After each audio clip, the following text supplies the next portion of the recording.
materi kelima ini ada tentang Enterprise Resource Planning.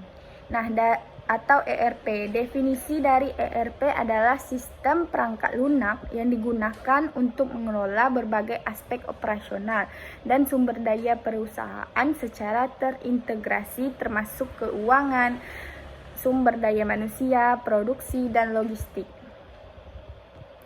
Secara ERP itu pada periode 1960-an itu fokus pada pengendalian inventaris. Kemudian pada periode 1970-an itu fokus pada material requirement planning atau MRP.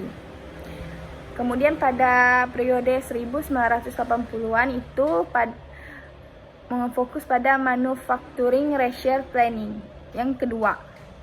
Kemudian pada periode 1900-an itu ada Enterprise Resource Planning. Nah, yang mana ERP ini sudah menyediakan platform yang terintegrasi untuk seluruh fungsi perusahaan dengan menggunakan basis data tunggal. Kemudian peranan ERP itu yang pertama ada untuk integrasi proses bisnis, yang kedua itu meningkatkan efisiensi operasional, yang ketiga itu mendukung pengambilan keputusan, yang keempat itu meningkatkan kolaborasi antar departemen, yang kelima itu ada namanya untuk mendukung skala dan pertumbuhan bisnis, yang keenam itu mengelola kepatuhan dan resiko, yang ketujuh itu untuk meningkatkan layanan pelanggan, yang kedelapan untuk optimasi pengelolaan sumber daya.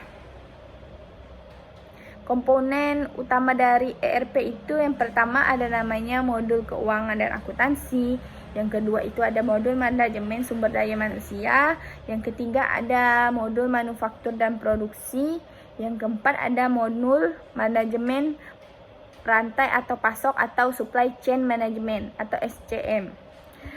Yang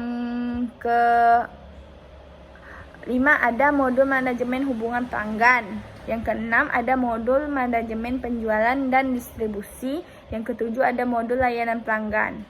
Yang kedelapan ada modul analitik dan pelaporan. Yang kesembilan ada basis data terpusat.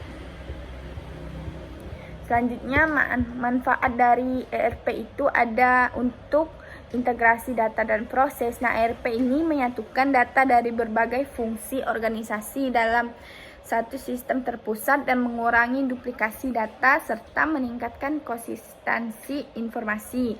Serta yang kedua itu manfaat dari ERP itu efisiensi operasional. Yang ketiga meningkatkan akurasi dan real time data. Yang keempat itu untuk dukungan dalam pengambilan keputusan.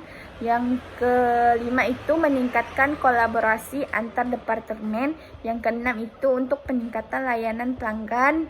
Yang ketujuh itu untuk penghematan data. Dan kedelapan itu untuk keamanan data.